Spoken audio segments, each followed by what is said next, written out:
안녕하십니까. 시장과 가장 가깝게 소통하는 한국신용평가 IS실 최영 실장입니다. ESG와 탄소 배출 저감은 에너지 전환의 핵심적인 부분이라고 할 수 있겠는데요. 이에 따른 정유 산업의 영향에 대해 이야기해 보도록 하겠습니다. 오인하 선임님 인사 부탁드립니다. 안녕하십니까. 정유산업을 담당하고 있는 오윤아 연구원입니다. 이번 팟캐스트를 통해서 ESG와 에너지 전환의 관점에서 정유산업에 대한 저희의 시각을 보다 구체적으로 설명드리고 시장의 궁금증에 대해서 답변 드리도록 하겠습니다.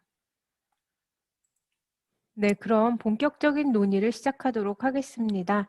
ESG의 확산과 탄소 중립 정책이 석유 및 정유 산업에 미치는 주요 영향은 무엇일까요? 우선 ESG와 에너지 전환에 따른 정유산업의 핵심 고려 요인을 크게 세 가지로 압축해 볼 수 있겠는데요. 첫 번째 위험 요소는 전기차 보급의 빠른 확대와 내연기관차의 감소로 장기적으로는 석유 수요 감소가 예상된다는 점인데요. 특히 정유산업은 운송연료에 대한 수요 의존도가 크다 보니까 전기차 시대가 도래하면서 산업의 근본적인 전환에 직면하고 있습니다. 두 번째로는 이러한 석유 수요의 감소에 대응해서 석유 및 정유사들은 기존 사업 모델의 변경을 적극적으로 추진하고 있는데요.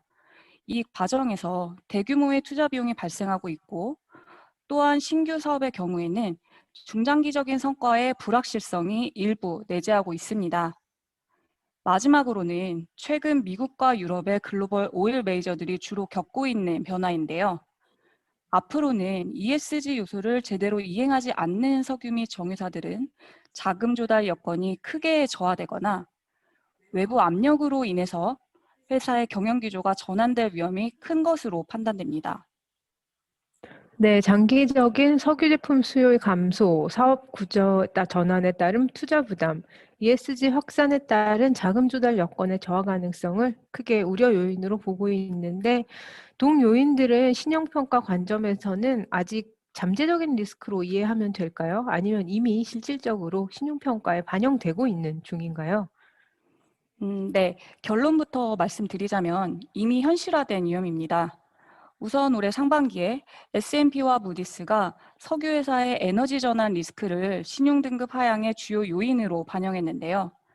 특히 S&P는 올해 1월에 석유와 가스 산업 전반의 위험도를 기존 중립 수준인 인터미디에이트에서 다소 높은 수준인 moderately high로 변경했고요.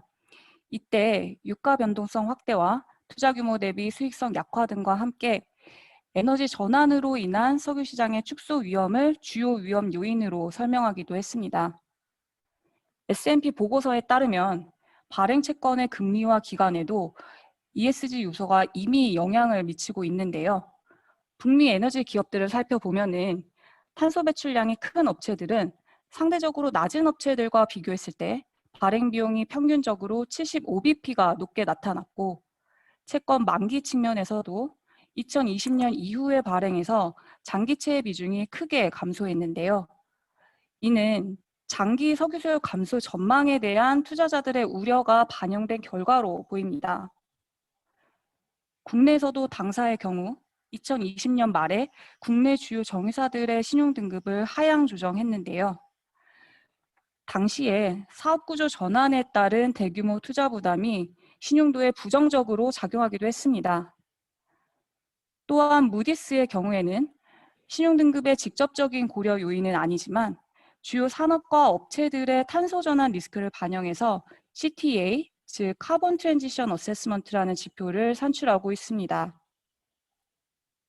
네, 이미 신용평가에 이러한 전환이 어느 정도 반영되어 있다라는 이야기인데, 마지막으로 언급한 무디스 CTA 지표에 대해 보다 구체적으로 설명 부탁드리겠습니다. 네, 무디스의 CTA 지표에 대해서 좀 더 자세하게 설명을 드리면요. CTA는 ESG 환경에서 에너지 전환에 따른 위험이 크다고 판단되는 산업들을 대상으로 하는데요. 현재와 중장기적 관점에서의 탄소 전환의 위험 수준을 산출하는 지표입니다. 화면에 무디스의 CTA 분포를 살펴보시면 석유 및 정유산업은 탄소 전환에 따른 위험이 크다고 분류되는 여러 산업들 중에서도 CTA 수치가 비교적 높은 편이죠. 즉 상대적으로 전환염이 높은 것을 확인하실 수 있습니다. 네, 무디스 CTA에서 나타나듯이 탄소 전환에 따라 석유, 정유 산업의 부정적인 영향은 불가피할 것으로 보이는데요. 전기차 보급이 확산되면 석유 수요가 구체적으로 어느 정도로 감소할 것으로 예상하고 있나요?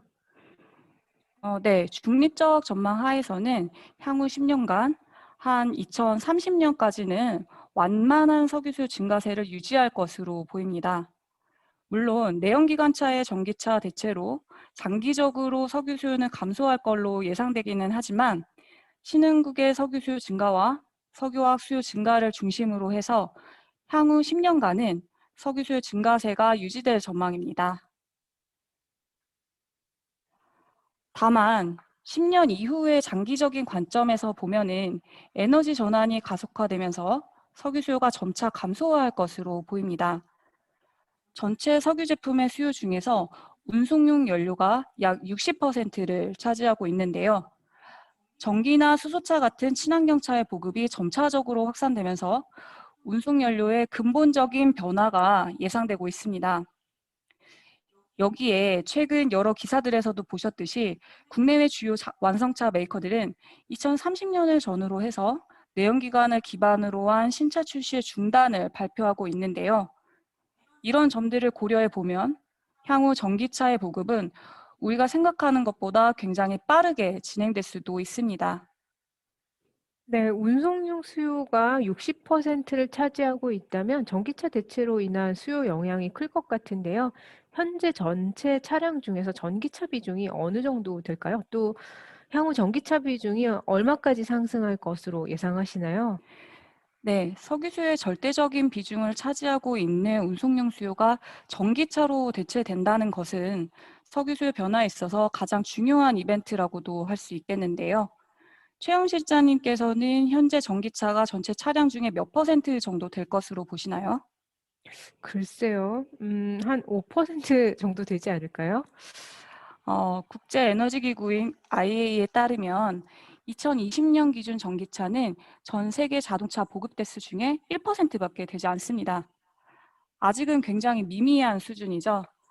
하지만 IEA는 중립적 가정 하에서 글로벌 전기차 보급 대수가 2030년에 1억 4,500만 대, 전체 차량 중에 약 7%를 차지할 것으로 보고 있고, 강도 높은 에너지 전환이 실현되는 시나리오 상에서는 전기차 보급 대수가 2030년 2억 3천만 대로 약 12%까지 차지할 것으로 전망하고 있습니다. 2030년까지 12%까지 전기차 비중을 높인다 해도 다른 요소들이 동일하다고 가정할 때 대략적인 수요 감소폭은 운송용 수요 60%에 12%인 7% 정도로 계산되네요. 7%라면 개인적으로 생각하기엔 석유 수요 감소 속도가 생각보다는 빠르지는 않은 점이 놀랍기는 합니다. 그만큼 에너지 전환이 쉽지 않다는 걸 보여주는 것 같기도 하고요. 네, 향후 10년간을 고려하면 에너지 전환이 급속한 속도로 일어나지는 않을 것 같습니다. 그렇지만 글로벌 에너지원에서 석유의 위상을 생각한다면 7% 정도의 감소는 상당한 폭의 변화라고 할 수 있고요. 더군다나 내연기관차 판매가 상당 부분 중단되는 2030년 이후부터는 변화가 보다 가속화될 수 있습니다. 네, 어쨌든 적극적인 에너지 패러다임 전환 정책이 진행될 경우 장기적으로는 결국 석유 수요 감소가 예상되는 상황인데 2020년 코로나19 때와 같이 유가가 급락할 가능성은 없을까요? 의견 부탁드립니다. 네, 장기적으로 유가가 급락할 가능성은 크지 않다고 판단하고 있는데요. 수요 감소의 전망에도 불구하고 유가 급락의 가능성을 크지 않다고 보는 가장 큰 이유는 바로 공급 측면의 불확실성입니다. 코로나19 이후의 원유 수급 상황과 유가 추이는 향후 전망에 대해서도 시사하는 바가 굉장히 큰데요. 현재 국제 유가를 살펴보면은 원유 수요가 완전히 회복되지 못했는데도 불구하고 2021년 10월 현재 두바이 유가가 배럴당 80달러에 가까운 수준입니다. 코로나19 이전 수준을 이미 넘어선 수치인데요. ESG와 환경 규제 강화로 인해서 원유와 천연가스의 공급이 제한되고 가격 상승의 압력은 가중되는 역설적인 상황인 이른바 그린플레이션이 발생하고 있는 겁니다. 특히 현재 유가는 미국 셰일 업체들이 충분한 경제성을 확보할 수 있는 수준인데도 2020년 진행된 셰일 업체들의 파산과 통폐합, 그리고 ESG에 따른 어려움으로 인해서 미국의 원유 생산량은 여전히 크게 증가하지 못하는 상황입니다. 이렇게 미국의 셰일 오일과 가스 생산이 둔화됨에 따라서 앞으로는 오펙 플러스가 글로벌 석유 시장의 공급 주도권과 가격 결정권을 확보할 가능성이 커지는 모습인데요. 이에 따라서 국제 유가 또한 일정 수준 이상에서 유지될 것으로 판단됩니다. 네, 중장기 석유 제품 수요 감소에도 불구하고 유가 급락의 가능성은 제한적일 것으로 보셨는데, 석유 제품 수요에 보다 직접적으로 연결되어 있는 정제 마진은 석유 제품 수요 감소로 어떤 영향을 받을지 의견 궁금합니다. 네.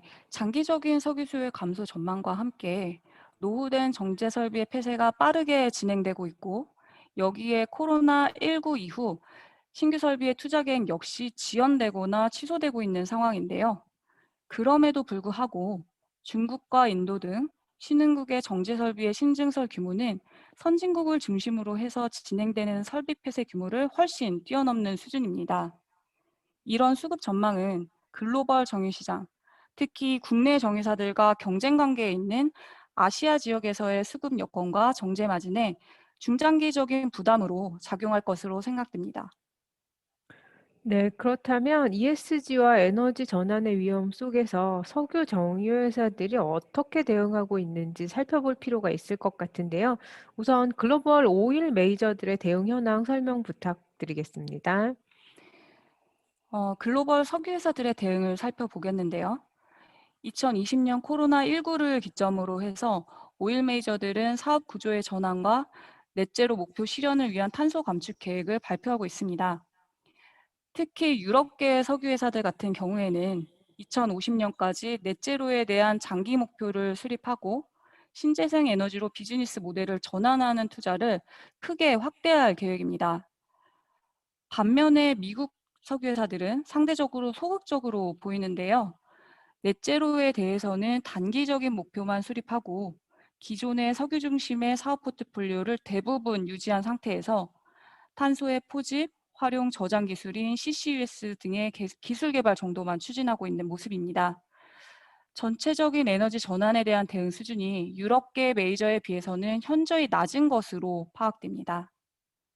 네, 유럽계 석유 회사들과 미국 석유 회사의 에너지 전환에 대한 대응 수준의 차이가 있네요. 앞으로도 미국계 석유 회사들이 소극적인 수준의 ESG 대응을 지속할 것으로 보시나요? 미국 석유 회사들도 변화에 대한 압력 때문에 부담이 가중될 것으로 보이는데요. 바이든 행정부 출범 이후에 미국 석유 회사들의 기존 사업에 대한 규제가 굉장히 강화되고 있고 ESG에 대한 요구 수준도 점차적으로 확대되고 있는 추세입니다. 빠르게 변화하고 있는 ESG 환경을 생각해 보면 미국 석유 회사들 역시 앞으로는 보다 강도 높은 탄소 저감과 사업 구조 전환에 나설 가능성이 큰 것으로 보입니다. 네, 국내 정유회사들의 ESG 관련 대응도 언론에 많이 보도되고 있는데요.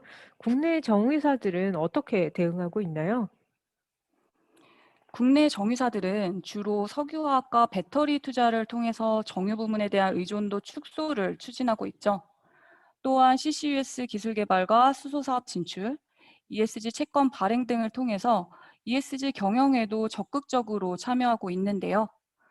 기존에는 업체 간 사업 구성 측면의 차이가 크지 않았지만 앞으로는 신규 사업의 추진 방향, 투자 규모와 영업 성과, 그리고 에너지 전환에 대한 대응 능력에 따라서 업체별 사업 역량과 실적 차별화가 확대될 수 있을 것으로 보입니다.